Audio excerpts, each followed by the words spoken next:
Welcome back, and to begin our discussion on the subject matter, let's take this background report put together by Joseph Austin.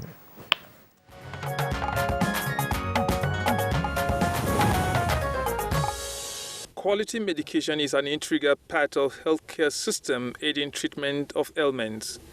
However, assessing medicine to deal with communicable and non-communicable diseases in Nigeria has been a huge burden for the healthcare sector, considering the fact that most of the drugs being used in managing diseases come from abroad. Reports have it that 70% of the medicines used in Nigeria and other African countries are imported from China and India. In addition, Nigeria also relies heavily on other countries for active pharmaceutical ingredients, equipment, and resources needed for medicine manufacturing. Apart from the huge demand on foreign exchange, the country's agencies have continued to battle importation of fake, counterfeited, and substandard medicines finding way into the country's supply chain. To check this and improve medicine security in Nigeria, many have called on the local manufacturing industries to step up production to meet the needs of the country under stringent monitoring and regulations. Though Nigeria is endowed with thousands of medicinal plants to be turned into potential drugs for management of diseases, the nation is yet to fully take advantage of that to encourage medicine security. Experts believe boosting local production of medicine can contribute greatly to the country's GDP, improve accessibility to drugs, and in general, impact on well-being of the population. But do the country really have the capacity to produce and maintain international standards? If it does, what are the challenges and what can be done to address them to ensure medicine security? These questions will be engaging our guests on Good Morning Nigeria, who will provide answers.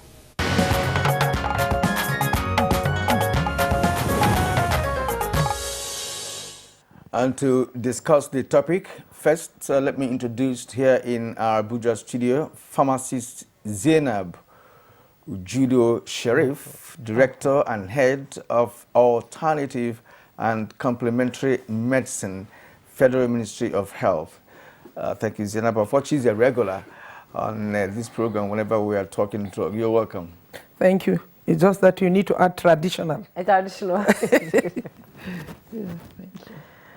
All right, and via Zoom, we from Omar here, actually, we have Mazi Sam Uhuabonwa, the president of Pharmaceutical Society of Nigeria. Mazi Sam Uhuabonwa, it's good to have you join us today on Good Morning Nigeria. Good morning, it's a pleasure. Good morning, Nigeria. Good morning, guys. Right. We also have two guests that will be joining us from Lagos in the course of this program. But for now, let's get started with the guests already seated. One here in the studio, Zainab is here, and of course, Mazi Samu Habonwa is in Omar here. Yeah, Jimmy. Yes, exactly. Zainab, we've been talking, I think, numerous times about medicine and medicine security. What actually does it imply? Yeah, thank you. That's $1 million question. But for the purpose of clear understanding of our viewers, let's begin by defining what are medicines. One, we want to understand simply from what you have shown in the introductory aspect. Medicines are chemical substances produced to use either prevention, mitigation, or treatment and diagnosis of ailments, both either in man or animals. However, it's important to know that where are the sources of these medicines? In God's creation, He gave us some basic natural sources of medicines. And these natural sources, most of the common ones we know. Do you know air is a source of medicine? You breathe in and you breathe out. So because it's free gift, so you have that security of that aspect of medicine. Water too is a source of medicine. You need, even in the production of medicines, we need to get the right quality of water. So we need to have water security too, to be able to ensure that our water is good. And then common animals, there are some animals that are used to produce medicines like insulin. And of course, the almighty plants, medicinal plants, which are low-hanging fruits that can be used to produce medicines. Furthermore, for the purpose of clarification again, medicine can either be from plant origin, which I have said, or extracted from plants. Cinchona quinine was extracted from cinchona bark. So that medicinal plant of cinchona bark is a source of chloroquine. That is one. And number two, photocopies. You take the structure of the natural entity and you analyze it in the lab through experts to be able to produce that similar type of medicine from the natural origin.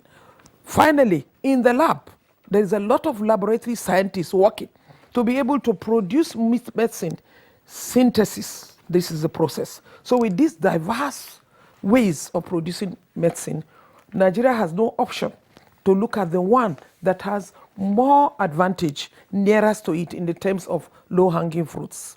You know that you have just said 70% to 80% of these medicines are imported. It gives us, we pharmacists, is worrisome because that is what we are trained. I was trained to produce drugs. I was trained to dispense drugs. I was trained to analyze drugs. But I feel not too happy if I'm not given the opportunity to be able to develop the local content to join the League of Nations. Like China, they produce natural drugs. They go further to produce synthetic drugs. So they are all, even using animals. They use so many animals, you cannot believe. Wild gecko, rats, frogs, to produce some medicines. And you cannot say by one way or the other, you have not consumed those medicines. That is China. Go to India. India too, they have advantage. As of 2008, India was exporting 32 APIs, like you said, active pharmaceutical ingredients. And it was generating $2 billion then locally from sales of its own synthetic drugs. So where are we? I think there's a need for that. And I'm glad that the experts are there. We have the researchers, which will be able to analyze. We have our president, who is being a manufacturer himself. So we will, I think there will be a comprehensive information at the end of the, and we pray that the next level, because we have said, we have come here so many times, but I will appreciate that with this pandemic of COVID-19, we have no option, and government has taken positive steps. Maybe in the course of this discussion, I will enumerate those ones. Well, all right, you've just given us clearly, you know, what it means to have medicine security in a nation. We've just been informed that our other guests in Lagos are seated at the moment. And first, let's introduce Dr. Obi Adigwe. Dr. Obi Adigwe is the Director General, Nigerian Institute of Pharmaceutical Research and Development. So you're welcome to the program. Thank you, Kerry, and good to see you too, Jume. It's a pleasure to be here once again to speak with Nigerians about medicine security. Also in the Lagos studio is the Executive Secretary, Pharmaceutical Manufacturers Group of Manufacturers Association of Nigeria, Frank Moneme. Frank is also a pharmacist with a specialization in market access, consummate advocate for local pharmaceutical manufacturing and medicine security in Nigeria. Frank, it's good to have you. Thank you so much. It's always a pleasure to make a case for medicine security in Nigeria. Immediately, and of course, to take us back to the very beginning, if you like, until the mid-20th century, some decades ago, most developing countries like Nigeria, you know, only imported finished pharmaceuticals, dosage forms such as suspension, syrups, tablets, capsules, and of course parenteral preparations, which were all then imported by multinational pharmaceutical companies and of course some wealthy indigenous entrepreneurs who could engage in the importation of drugs. But all that changed with time. Lead us into the developmental trajectory of the pharmaceutical industry in Nigeria. I'm talking to Frank. And of course, let us also know your understanding of medicine security for a nation. Thank you once again. Like I said, it's always a pleasure to to be here to make a case for medicine security. As a matter of fact, the medicine security has turned out to be a buzzword, but interestingly, medicine security was conceptualized by Pharmaceutical Manufacturers Group of Manufacturers Association of Nigeria. It was then in the time of the immediate past chairman of the group, Dr. OK Abba, and now the immediate past executive secretary. Interestingly, I'm sitting here with him, Dr. Obi Adigwe. It was conceptualized with a view to speak to policymakers and government officials and stakeholders on the need to pay attention to the industry so that they can close the gap in medicine security. As a matter of fact, medicine security, in a simple way for us, argues that except the people or a nation or a country exerts sufficient input on how the medicines they consume are produced, unless there is they exert sufficient input on how those medicines are produced, access to safe, access to quality and affordable medicines will continue to be a mirage. It will continue to be rhetorics. In fact, in end-to-end distribution of those products from product development to finished product. And that's the concept of, basically the concept of medicine security. And if medicine security is not actually taken care of, even sustainable development goals cannot be guaranteed. The pharmaceutical sector has been playing an active role in closing this gap, even some companies since 1944. So when we talk about the role that the pharma industry have been playing in doing this, dates back to the 1944s. Of course, some companies started in the 60s. Some companies started in the 80s. And I can tell you there was even a time when Nigerian pharma companies were exporting products globally to close gap in access to medicine in even other countries. And of course, we all know that to time there were economic downturn, that some of these multinationals left, some of them left Nigeria. However, that Nigerians, the patriotic Nigerians, have stayed forth. They've been very strong to hold on since those times to lay the background of what many of us are enjoying now. And I can tell you that the local pharmaceutical sector has evolved. Many companies are building greenfield facilities to ensure that that Nigerians that are not found wanting in those basic healthcare, life-saving medicines. Thank you. Thank you so much for your opening comments. Now, let me now join Dr. Obi Adigwe. He has outlined some issues where some countries have left Nigeria to other countries, reasons why you will be able to explain. But let's talk about research and development here in Nigeria. We have more than 1,000 plants and roots that can be manufactured into medicine in Nigeria. And how have we been able to, skip the hurdles of having a fully functional research and development for medicine here in Nigeria? And how do we sustain and develop our medicine so that Nigerians can take medicines produced in Nigeria by Nigerians and that works for Nigeria?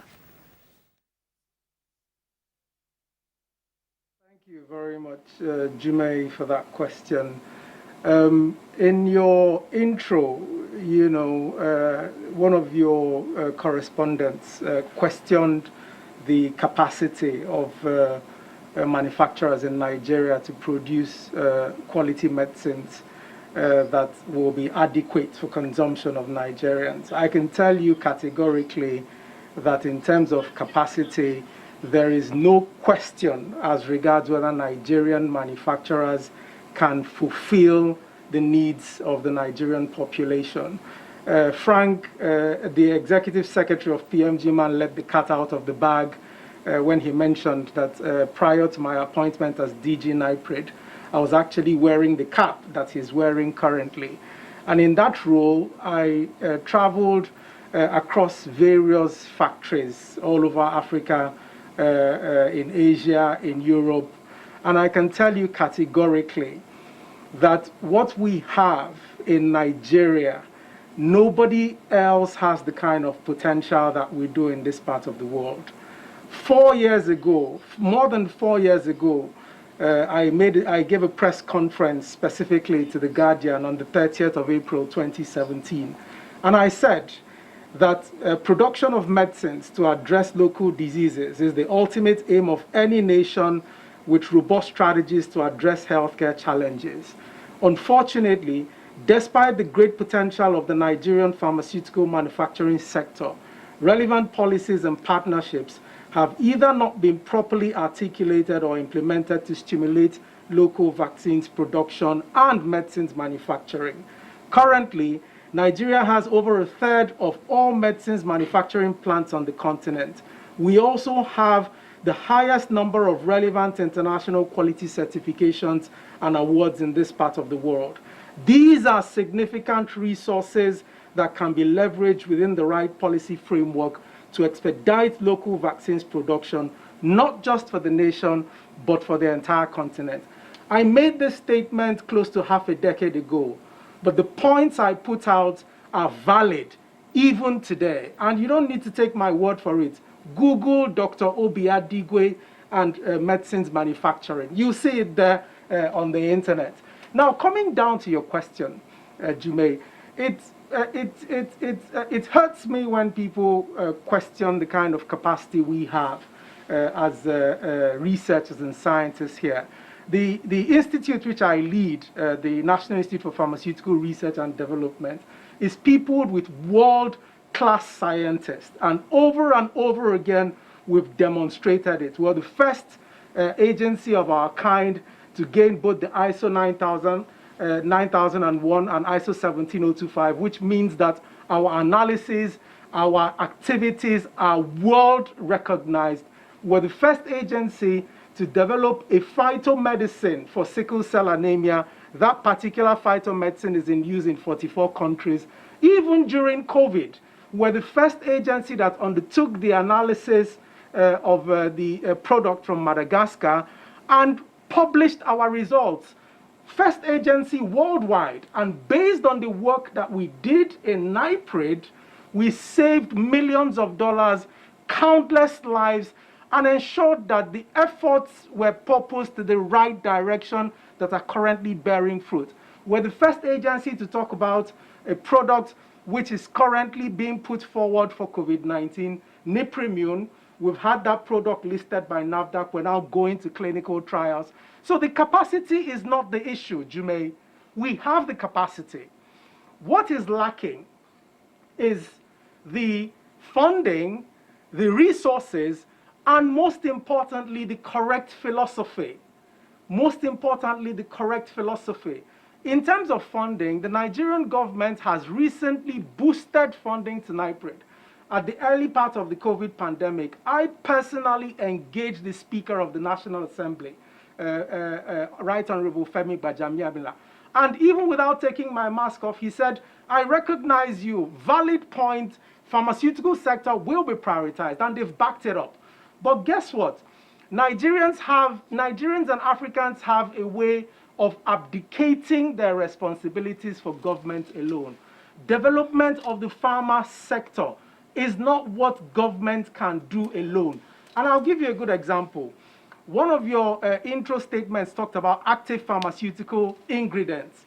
In NIPRID, we have a model laboratory to concept manufacture active pharmaceutical ingredients and train other scientists on how to produce active pharmaceutical ingredients.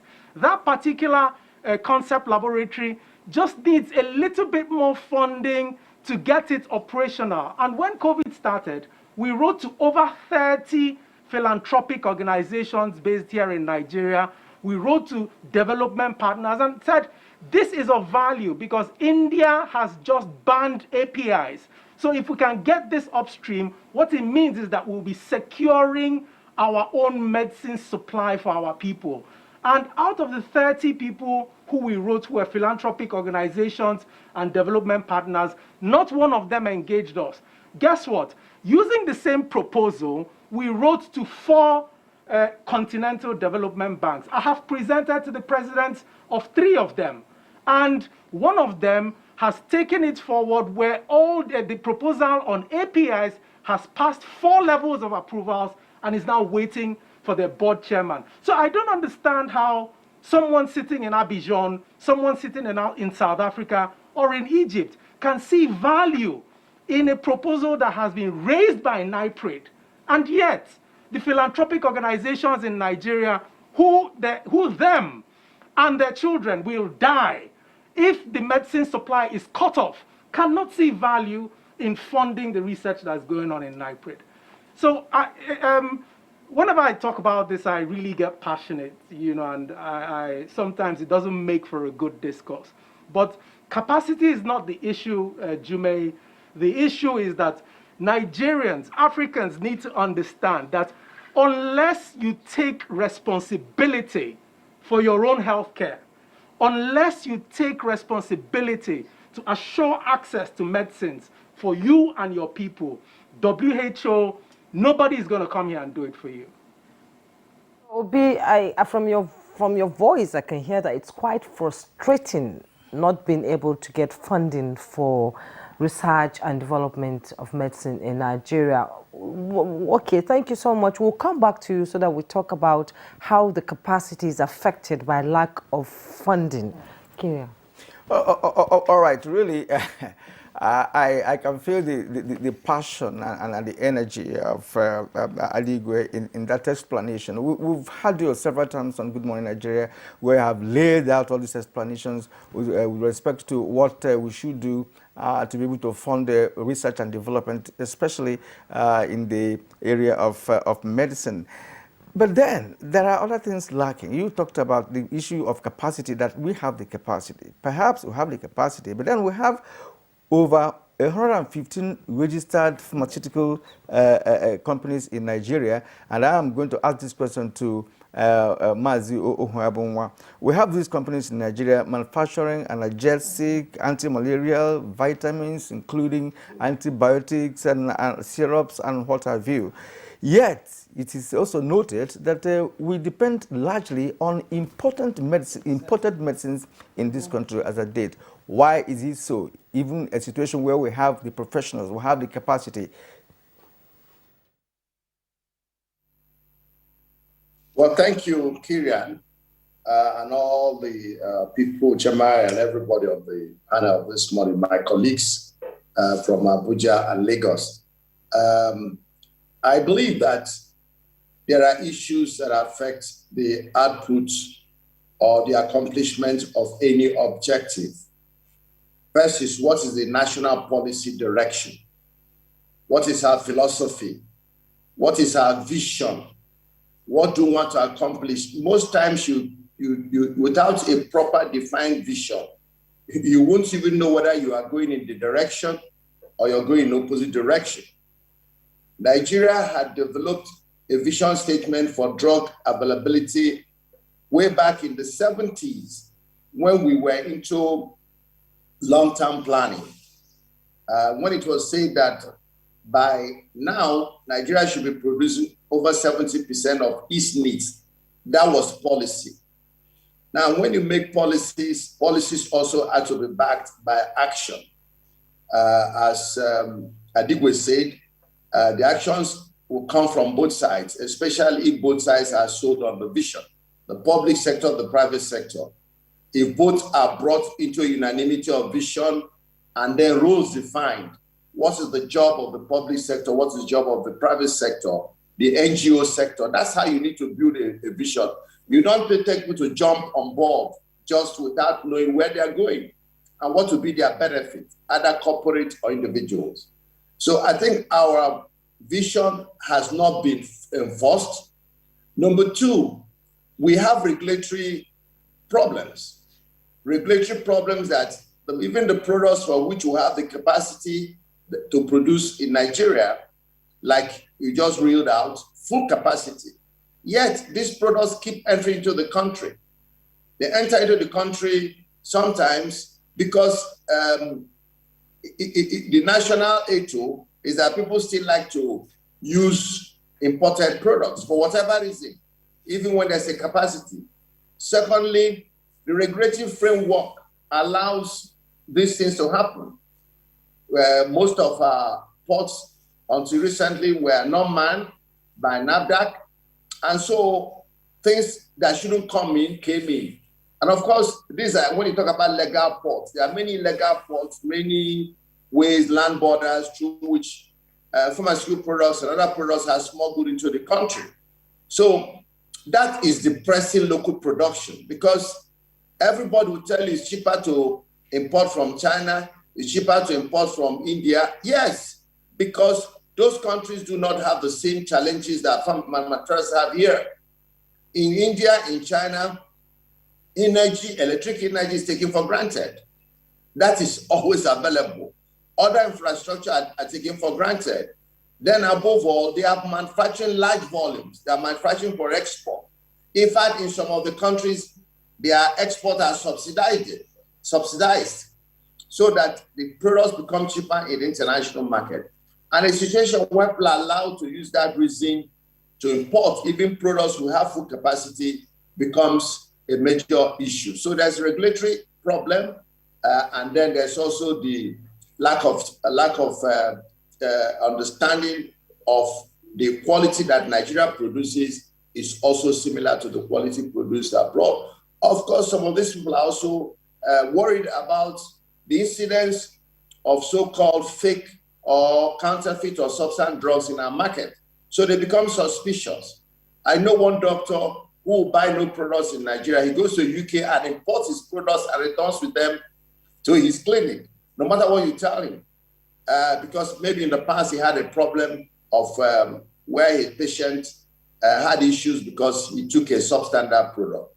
These are within the realms of regulation. The inadequacy of the manpower that we have, the inadequacy of the laws. For example, that the pharmacy law, that pharmacy council law that has been in the National Assembly, between National Assembly and the presidency for more than 5 years. These laws are supposed to strengthen regulatory power of the Pharmacists Council, so as to complement what NAFDAC is doing. So regulatory issues, policy, enforcement of regulation and enforcement of policy and vision. Then we also have the issue of prioritization. I mean, government talks about supporting made in Nigeria or buy made in Nigeria products. I remember in 2014 or 20, I had to fight a battle between one government agency and another in an effort to ask them to take products made in Nigeria, because they're used to buying products through global sources. And we said, this money you're about to spend is Nigerian money. You cannot go and put it into global sourcing. You use it for locally manufactured products. They had to ask me to sign that I can guarantee the quality. I said, if NAFDAC has guaranteed the quality is guaranteed. So I had to sign before that agency was able to buy locally products. So our national ethos, our national philosophy, our taste for imported goods and regulatory issues are some of the things that are affecting the level of production or contribution of locally manufactured products to national medicine security. Sam Ohuabonwa, well spoken. You are the president of Pharmaceutical Association of Nigeria. When it comes to the importation of drugs from outside Nigeria, it is your members, perhaps, that have the license and, of course, the know-how to import some of these drugs. Of course, we also know that some of your members who are into production also engage in buying essential ingredients from outside Nigeria and come back here to do repackaging and, of course, selling. And some drugs to find in the market, you say made in India, but marketed by so pharmaceutical company in Nigeria. Why is that? Or is there no regulatory enforcement that you could do as a president of Pharmaceutical Association of Nigeria? You see, the country is bound by certain international rules. There's the WTO, GATT, WTO trade policies that minimize the ability of a country to close its borders to other products. But NAFDAC has already limited some products not to be produced, not to be imported. But that's what I'm saying. Those limits are not working because the people are still bringing them in. And I'm not going to absolve pharmacists from that completely. But you find that those who are bringing these drugs without passing through the normal borders are not pharmacists. They're not pharmacists because most of the pharmacists will be obeying the law. They are subject to laws that are implemented by NAFDAC and disciplinary action by PCN and PSN. So if we find in cases, I mean, there was a recent case where NAFDAC had an issue with a pharmacist, we disciplined that pharmacist ourselves. But those who are not pharmacists, and there are many of those people who are just trading, they are traders. It is regulation that is supposed to protect from customs to immigration and over the supervision of NAFDAC, where NAFDAC has access. Until recently, as I said, NAFDAC was removed from the ports, and therefore anything happened. Secondly, I also believe that there has to be a stricter enforcement of the rule. There's a rule which NAFDAC has put that if you import a product twice and you have 10 years of opportunity to import the products, you should consider local production. Either you produce locally or by yourself, or you can contract some local manufacturer that have the capacity, and many manufacturers have that capacity to produce those many essential medicines. We do anti-malarials, analgesics, vitamins, and such products that they use every day. Nigerian companies have the capacity, but there's a regulatory issue, there's an enforcement issue. So those products you see made in India, distributed, they're allowed by NAFDAC either because the local capacity assumed is not fully developed, or the global trading laws prohibits us. Then lastly, there have been issues of using tariff mechanism as a way of discouraging importation. Again, this will work if people import their products through normal restricted borders.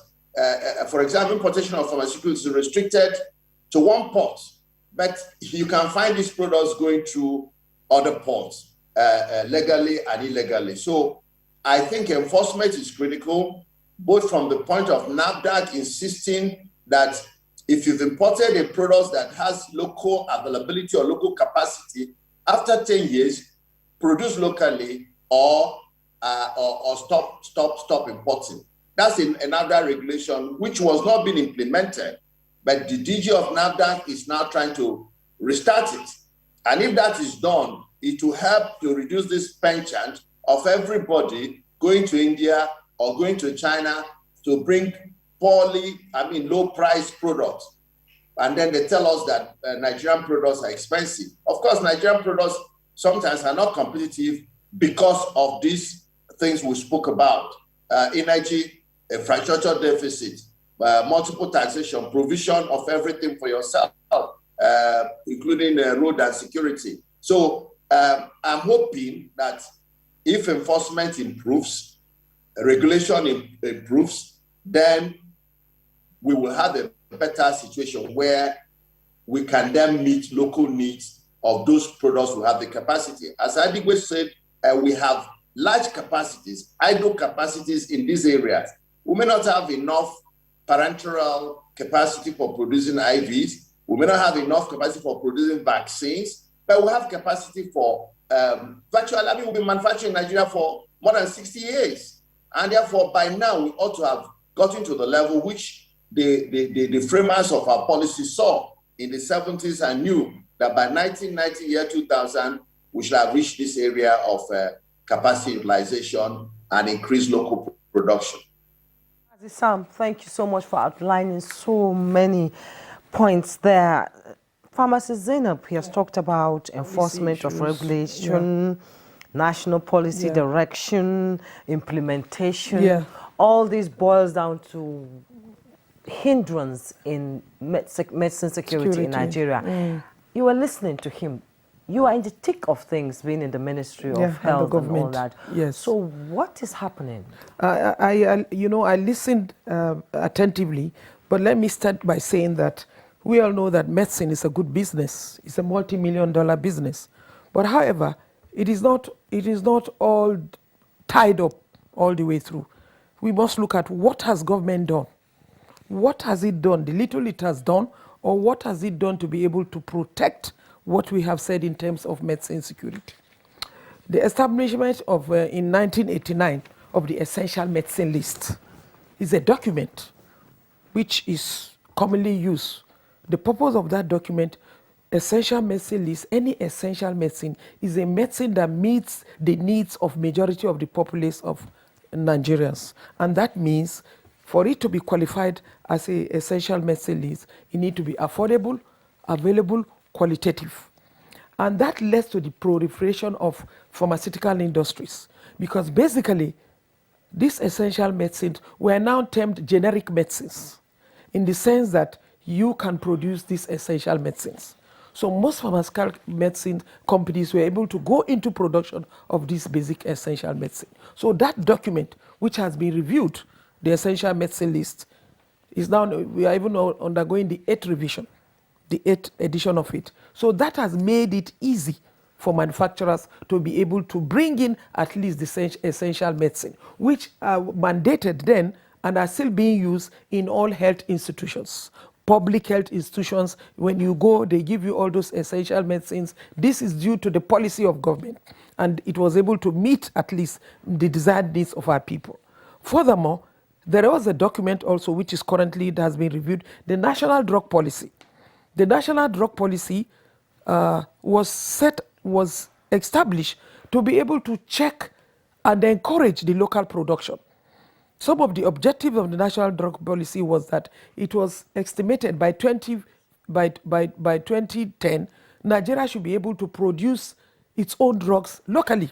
That means when you talk of local importation, like Kirian said, what are we talking about local importation? Are we talking about the raw materials? Where are we going to get the raw materials? Are we going to import the raw materials, or are we going to produce the raw materials? But whatever it was a gradual process. Because Nigeria does not have any local raw material for pharmaceutical ingredients, APIs we call it. Even paracetamol, the main ingredient of paracetamol is imported, because we do not have the technology in terms of, maybe now with the establishment of the petrochemicals, hoping that they could produce some APIs or some additives that could be used in the preparation of medicines. Okay, that was the policy. And the policy, what is important is the political will. The political will to be able to believe in your own and believe in the need for you to support this aspect of pharmacy in terms of like encouraging the local manufacturing. Vis-a-vis, they led to the inhibition of about 17 pharmaceutical products which were inhibited. But you know, because of so many things, that means people were not allowed to import those pharmaceutical products, medicines, in a bid to encourage our own local manufacturers. And it was good somehow. And again, the idea of patronage. Government so far has tried with the policy of buying local, using local, manufacturing local, the policy of taking about 40% of your local content in terms of procurement. That means if we're to buy medicines, we must patronize our local manufacturers. And I would say that there has been some positive developments, but we could do better. because we need to patronize them. But the enabling environment, the difficulties that is being faced, we all talk about electricity. Electricity is a major setback in manufacturing of medicines, okay? But however, there is a policy in terms of what we call national drug distribution policy. That policy is to ensure that even the drugs, you have talked about markets that are there. During the time of late Dora Akunyili, may her soul rest in peace, she did all she could. She was termed the fighter of fake drugs. And we saw positive steps, whereby there was markets all over, in Kano, in Aba, all fake drugs. She did her best on Onitsha, fake drugs. That was what led to the policy for the distribution of drug guidelines, so that you have a system. So far, some positive steps have been done. In Kano, there is trying to have a system where you can have accurate and ensure quality and safe of this medicine. But what we should look at in the items of medicine security you are talking about, like Adigwe has said, we must begin to look critically into research. Research, for us, let us be very clear. You cannot give what you don't have. We have the advantage of natural medicine. That is where my own passion comes in, because we have seen it. We have gone to trade in China, we've gone to trade in India. We see what they do with their own natural resources. You start with what God has given you. And for us to do that, we must support the value chain. We can't just bring a plant without exposing it to research to be able to get phytomedicine. So that means one way to quickly get a low-hanging fruit advantage of medicine security is to support the research institutes. But in doing that, my idea of research is that research should be termed that you get results within a stipulated time. We cannot go on researching for something that will take us 20 years and we cannot have any result. Medicine, for you to bring out a drug, it used to take 20 years. And that is why they talk about patency. But now it's about 12 years for you to bring out a well-established process of producing medicine. And that will take you about how many millions of dollars? There is no that political will. But however, there are quick wins. The quick wins is that it's easier for you to produce medicines from plants for the benefit of our people. Okay? And that we can do by supporting the institutes. And we have said enough. The NIPRID has qualified personnel that we can use to give them this matching order to be able to say at the end of this is what we want. And we did COVID-19.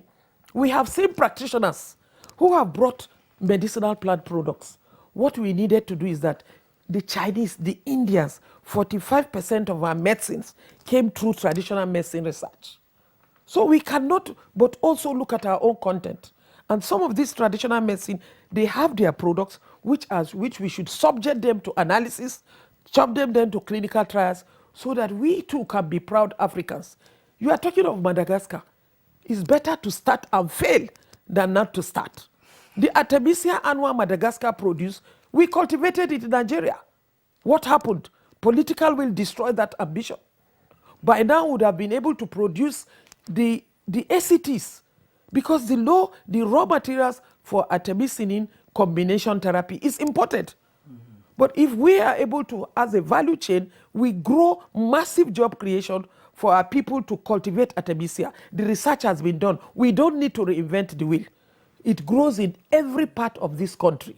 The content of the artemisinin is even higher than you can imagine. The Chinese could not believe it. So what we needed to do is to go to the next step. What was the next step? The extraction process and the area of transfer of technology. We had ready Vietnamese who were ready to transfer the technology. So by now, Nigeria would have been able to locally produce anti-malaria. What bugs some of us is that the medicine for common anti-malaria is imported. So we need to support that. And that, I think critically, the Ministry of Health, the minister is always talking in our top management. We must look at the need to encourage NIPRID. NIPRID is better funded than before. We and keep there's more talking. attention now being given to and I'm glad that the DG is also very eloquent, making his own stories all over. If you do not come and tell your stories, at times people will not understand your story. So we need that, and we need more of that, and we need to be able to support NIPRID, support NEMA, so that we can churn out local content. All right. Thank you very much indeed. And let's return to Lagos, where we have Frank Moneme. Frank, you listened to Mazi Uhuabongwa raising some very critical points with respect to regulatory and implementation lapses that are working against medicine security in Nigeria. And Hajia here has also raised a number of issues concerning local content and local initiative.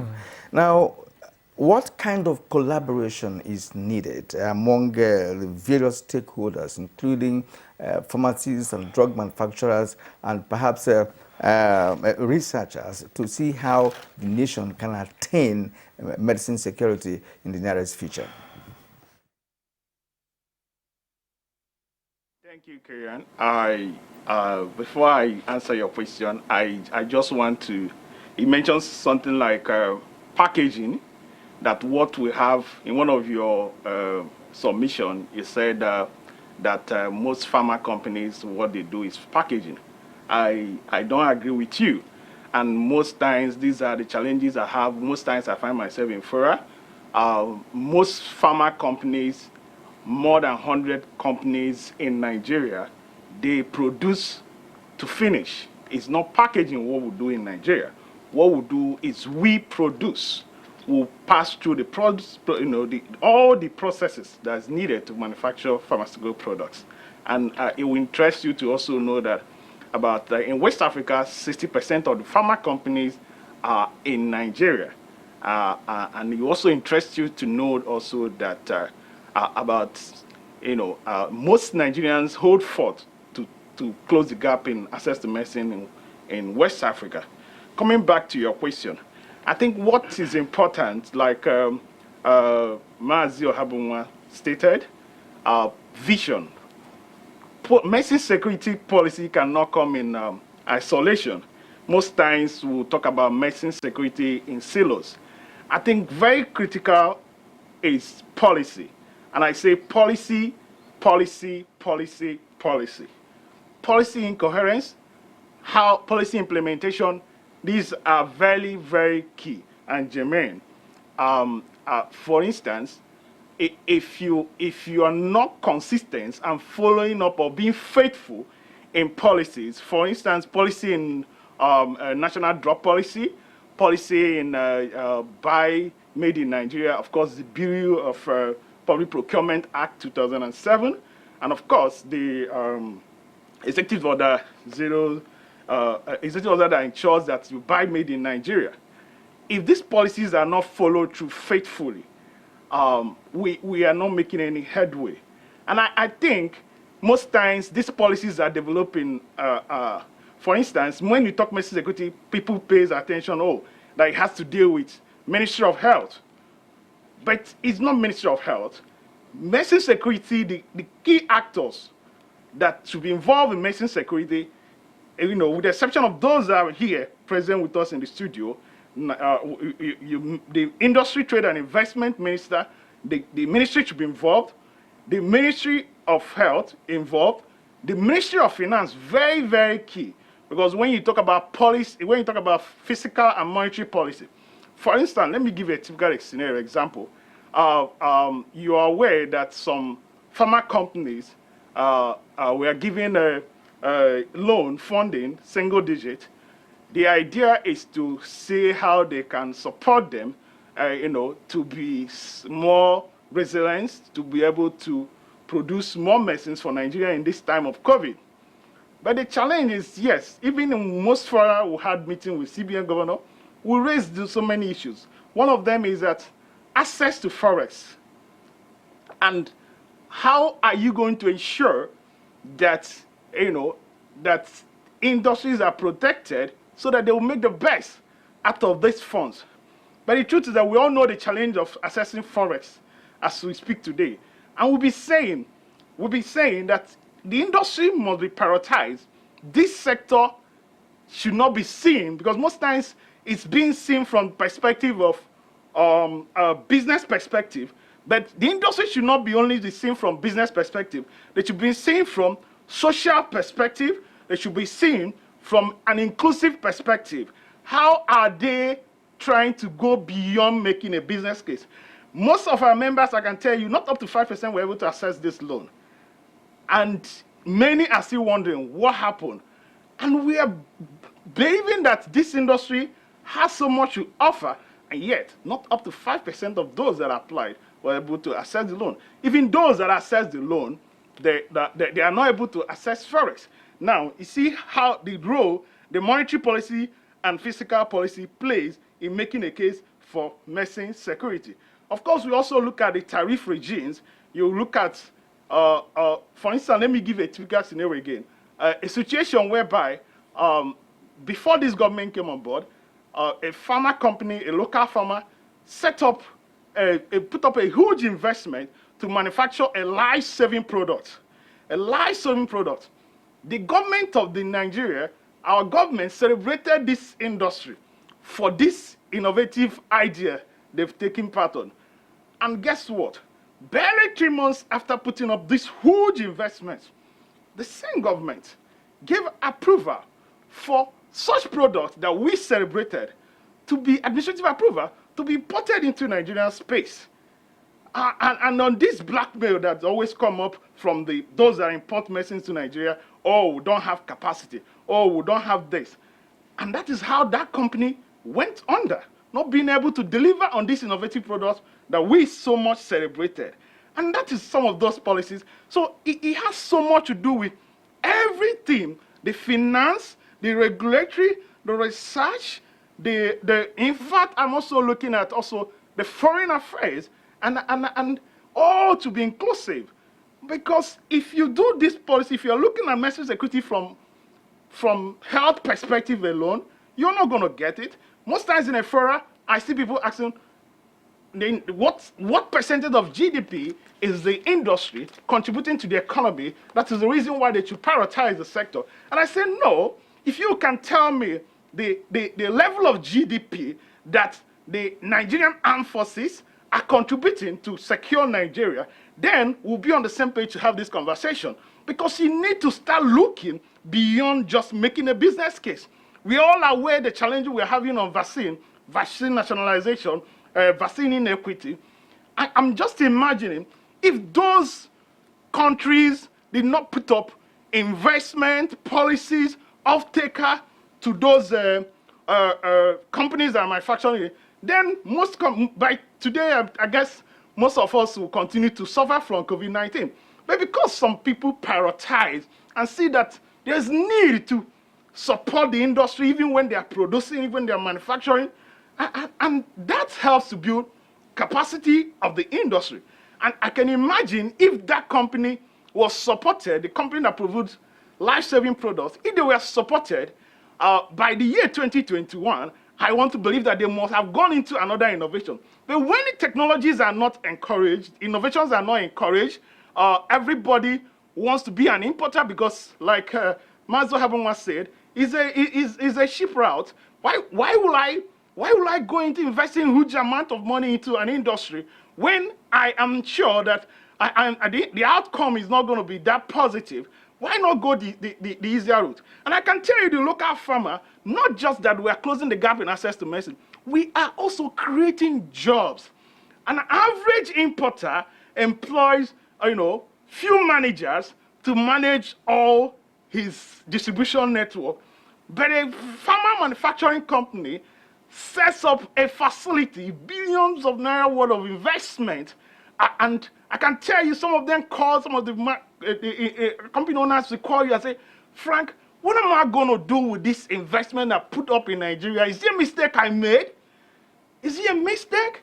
Because they can see that you put up so much investment, but your returns on investment are not coming.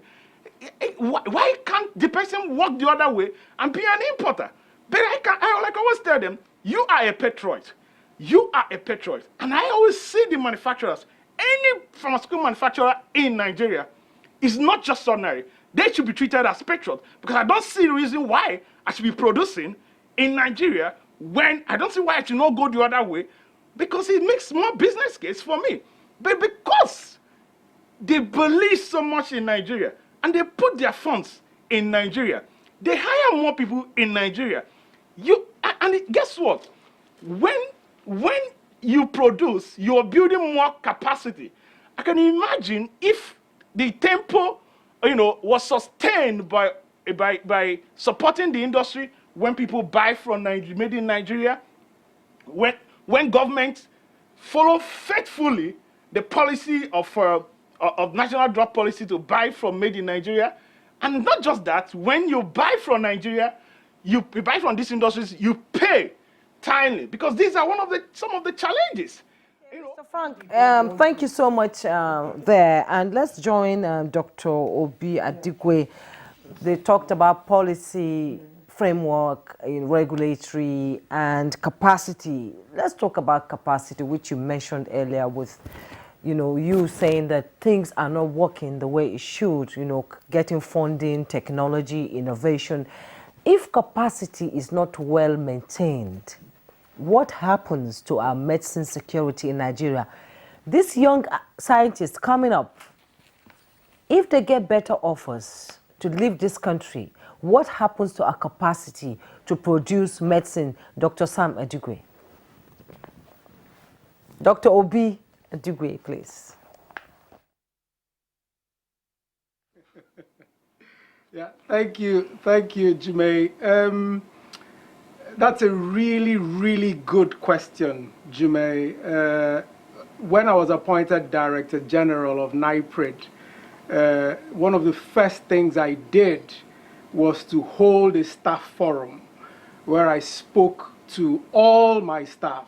Like I mentioned earlier, you cannot get a higher qualified set of people in the entire pharma value chain than we have at NIPRID. I have world-class scientists, about 8 or 9 professors, somewhere around 70 masters and PhDs, all aggregated at the various different areas where pharmaceutical development are situated. And in that meeting, I told them categorically that my number one priority will be staff welfare. And I am really, really grateful to my principals for having supported NIPRID so far. I had mentioned the work that we did with Speaker Gbajabiamila. We're very close with Chair Sununu and Chair Oloriegbe. And my supervising minister, Mamora, there is no week I do not touch base with him. I have an open door, and pharmaceutical manufacturing and harnessing our phytomedicinal potential is always on the top of his list. And with that kind of support, I was able to pull in a lot of external support that made me be able to keep my promises. And so within the 2.5 years I've been Director General of NIPRID, from a less than 6% of my staff who had access to official IT devices, as I speak to you, 100% of all confirmed NIPRID staff have been supplied an official IT device to support their work. I spoke to my friend who was at that time the High Commissioner to India, and he gave me 10 slots to train my staff in India at no charge to NIPRID. Consequently, things like access to power, access to materials, prioritizing from researchers' activities in terms of funding have all increased. And whilst there is still the risk of losing my star scientists, as I call them, I think some of these measures are some of the things that we've done to keep them in place. But it's critical to know, just like has been mentioned earlier, that anybody who has a PhD, and a really good PhD, who decides to practice under some of the onerous conditions we have here in Nigeria is not just a patriot. That person is an angel. I qualified, as you know, with a master's degree from the University of Leeds and a PhD a master's degree from the University of Edinburgh when it was at its peak, and a PhD from the University of Leeds. And based on my passion for this country, just like my father before me, who was sponsored by the British to do his PhD at Swansea, I came back to Nigeria to contribute. And I'm really grateful that at 3 various levels, at the National Assembly, at PMG Man, and at NIPRID, I've been able to demonstrate that we can bring value to what Nigeria is doing. But Jume, there's one thing I want to mention, because a lot of a lot of discussion has gone on in terms of policies, and someone will think that we're not doing anything in terms of policies. Let us be categorical, okay?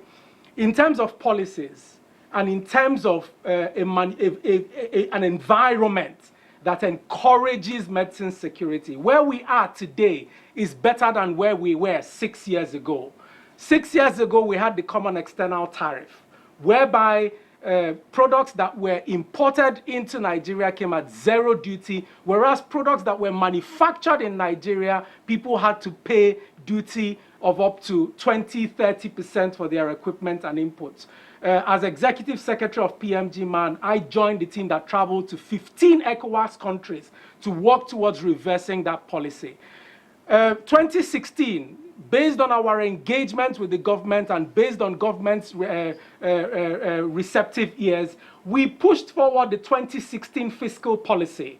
That fiscal policy is a policy that ring-fenced 4 categories of medicines for local manufacturing: antibiotics, hematinics, alkaloids, and antimalarials. That singular move by this government has, from our analysis, led to new establishment or refurbishment of close to 20–25 factories. And at the last time we did our analysis, an inflow of close to $100 million into the economy. This administration also put forward the Executive Order number 3, and where it says specifically in subsection 4 that locally manufactured pharmaceuticals will be prioritized, and went on to add Executive Order number 5 that prioritizes the utilization of indigenous science, technical engineering, and other potentials as inputs for the industry. These are all policies that are in place to encourage medicine's security by utilizing and harnessing our potentials. And finally, even before COVID came on board, this administration also put forward 3 billion naira to look at local vaccines manufacturing. For the first time in history, government put forward 3 billion naira and partnered with a local manufacturer and formed the BioVaccines Nigeria Limited Company.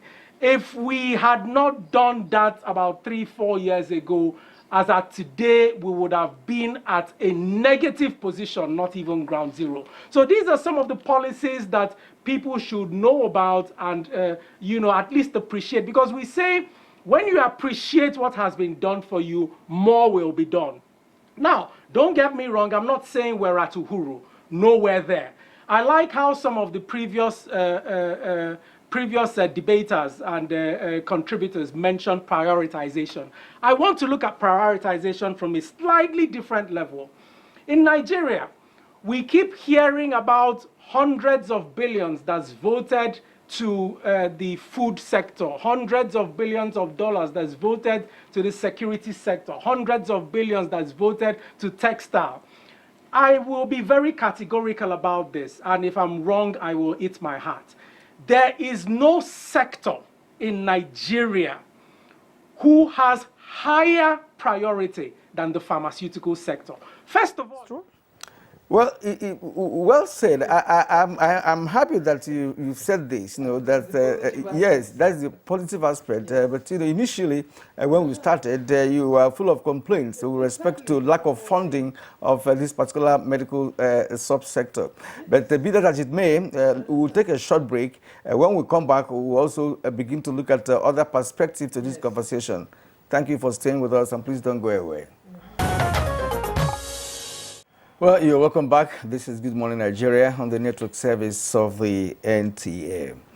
Now, let's return to Mazi Ohuabunwa. Mazi Ohuabunwa, let's talk about the essential ingredients now, vis-a-vis raw materials, because we've learned from Alja Zainab here that even paracetamol requires some essential ingredients imported into this country. So what are the major sources of raw materials for pharmaceutical products? And again, what should be the role of alternative and the complementary medicine in the quest for medicine security in Nigeria?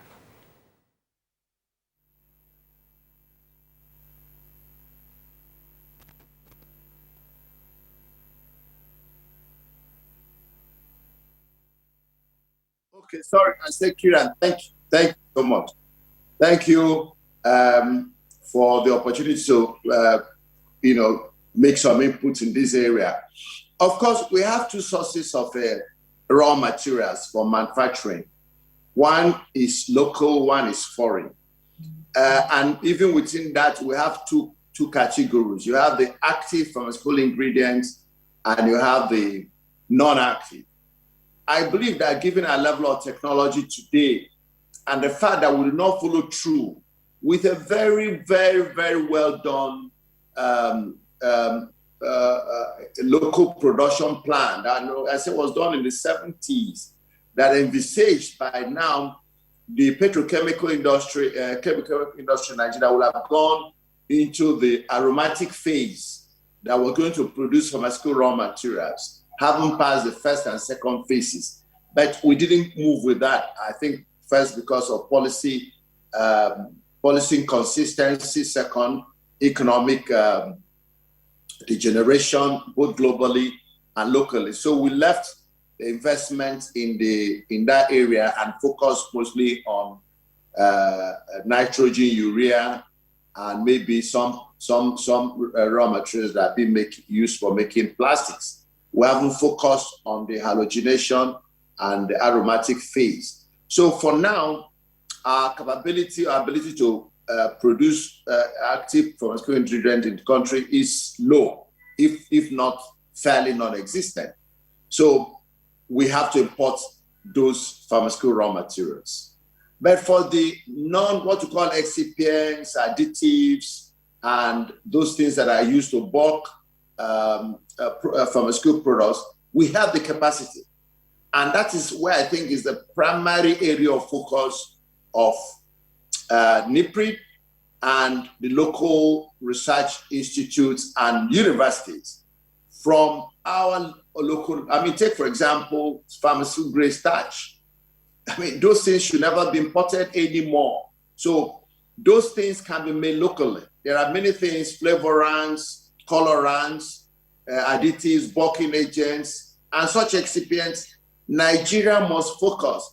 One of the things that I have said that is delaying our progress is the inability to set up targets, work to achieve them, enforce them.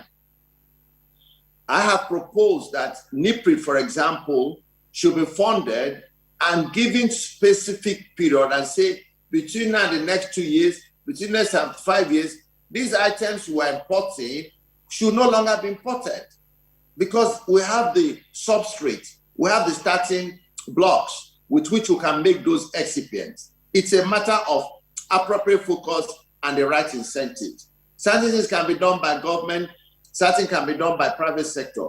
But private sector needs to invest in its incentive to be able to bring this money. But the state can invest on projects that have long-term and multiply effects in an industry. Supply of raw materials is fundamental. If we're talking about improving or increasing local pharmaceutical output, raw materials become important. why don't we start from the low-hanging fruits? How we can then get the excipients where we're attracting a private sector to invest in API production. Perhaps the kind of funding that CBN has begun to give may be one way of getting some companies to invest in APIs. And then talking about local raw material production, and even APIs can also be developed from our area of comparative advantage, which is phytomedicines, which is traditional and alternative sources of medicine in Nigeria. We have our flora and fauna very well endowed with pharmaceutical active ingredients, but because they're the natural sources, we probably don't have the capacity to appropriately isolate them and use them in drug production. We can at least use them in a more refined method, which is what the Ministry of Health, my sister Zainab, is promoting. How can we get traditional and alternative medicine as sources of providing medicines in natural setting for our people, and also become an opportunity to go further and identify and isolate some of those actives which you can now go through escalation in a bigger factory to produce them either as naturally occurring resources or look at their structure and synthesize them into easily available moieties. This is what we need to do. So I'm recommending my guys that first, government policy that it has made should be enforced. If government policy is not enforced, private sector will take the least line of resistance, which is to import anything importable. And if you give the private sector opportunity to import water, they will import water. That's the way it happens all over the world. So government must say. Okay, thank you so much, Maji. Sam, we're running out of time. We need to come back to the studio. Hajia Zainab, how do we change the narrative here and begin to walk the talk instead of talking and not walking it? I think, like you have said, not has been said, we need to act, we need to go into practical action, and then using the practical action, we need to look at experts who can promote practicality. E.g., let me give you an example. The Minister of State has set up a committee of experts to look into some of these medicinal plants in a bid to be able to bring in more products from that. So that is something practical, and that committee meets quarterly. So we are even going to meet next month. That is a practical action. And number two, the proposal is one of the practical action is to ensure the passage of the Traditional Medicine Council bill. That bill will be able to regulate the practice of the quacks and also ensure that there is well-training deserved. You may wish to know that there are over 48 universities of traditional medicine in China. 48, we don't have any. So the ability to set up an institute of TCAM is on the way. These are practical measures. And then more importantly, like he has said, there is a good collaboration. There should be more synergy between the local manufacturers, PMG-MAN, and the relevant agencies. There should be a forum where there can be need to harness all the potentials and look at all these challenges. These are practical steps. And more further, with the coming of COVID-19 pandemic, you can see that the government is forcing itself to look at the local content. There's an attempt now to set up, not only to promote, like he said, the bio-vaccine unit in Lagos is being looked at to be supported. And there's another attempt to establish another vaccine facility in the north. So all these things they may be slow, but it's a gradual attempt. And we pray that just like you can see that the present administration is really focusing on infrastructural development. We are seeing the rails, we are seeing the roads. So in medicine, we are gradually seeing the practitioners, some of them are beginning to be recognized. We are training them, and research institute, like NIPRID has said, it's being supported. And we hope there will be a better synergy so that Nigeria too can promote its own local content. If we don't do that, we'll never grow. These are just a few things I want to say. All right, thank you. Let's return to Lagos, where we have Frank and, of course, Dr. B. Adiwe. Both of you would like to take your closing thoughts very, very briefly. But if you like, why don't you dwell on the issue of complementary medical alternative that we could apply? Of course, we've spoken much about the orthodox method.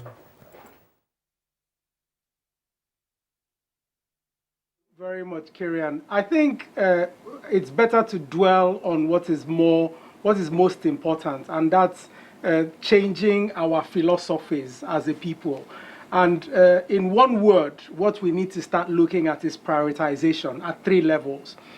Stakeholder prioritization. All stakeholders, multidisciplinary, need to realize that the pharmaceutical sector is the biggest sector that they can begin to play in.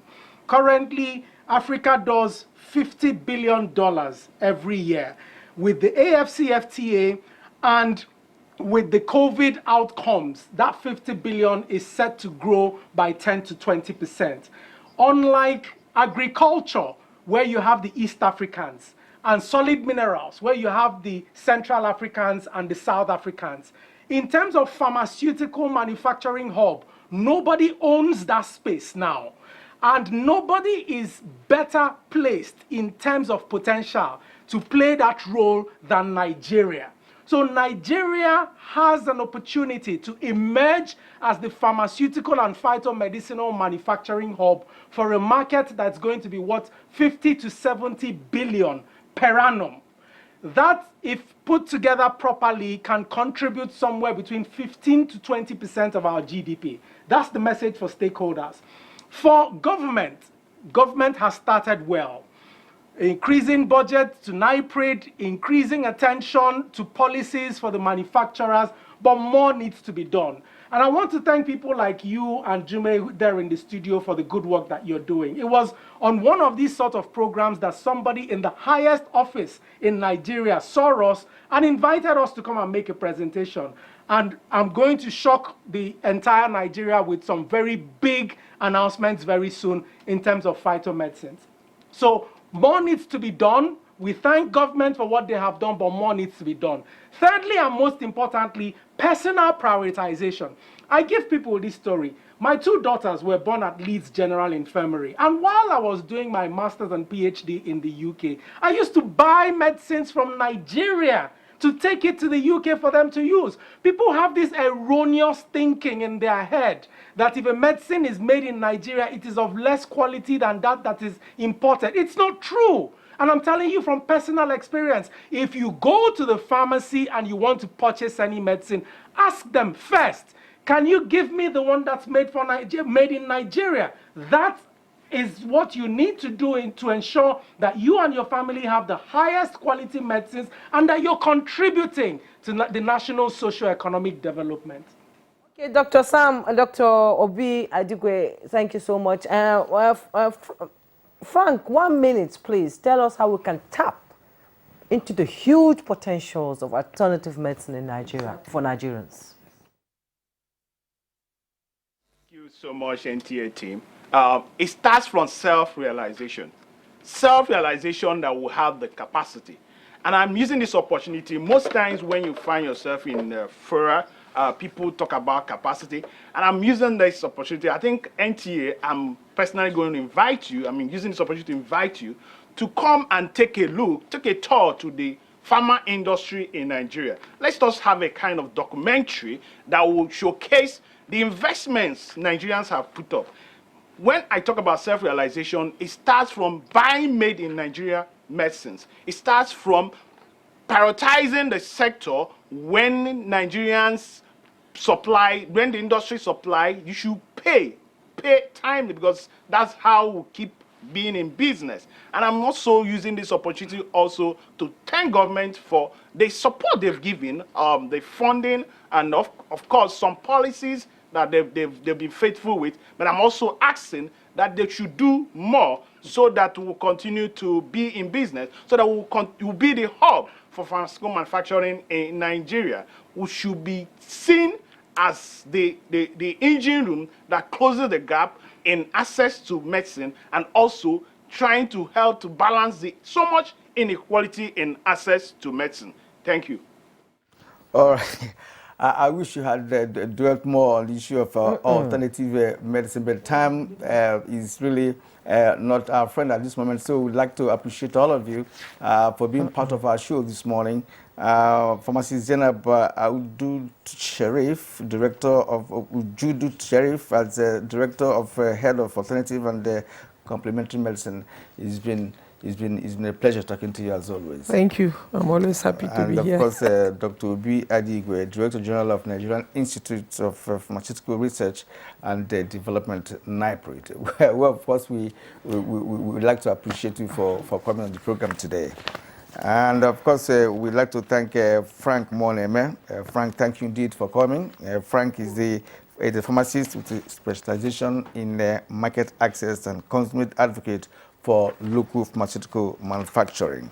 And Mazi Simon Huabonwa, President of the Pharmaceutical Society of Nigeria, who used to advise Zoom from Umuahia. Thank you indeed for your time and your thoughts this morning. All right, so that's Good Morning Nigeria for today. We thank you for watching. We'll be back again tomorrow morning for a fresh edition of the program. I am Kirian Umayo. Do have a great day. And I'm Juma Yusuf. Do enjoy yourself.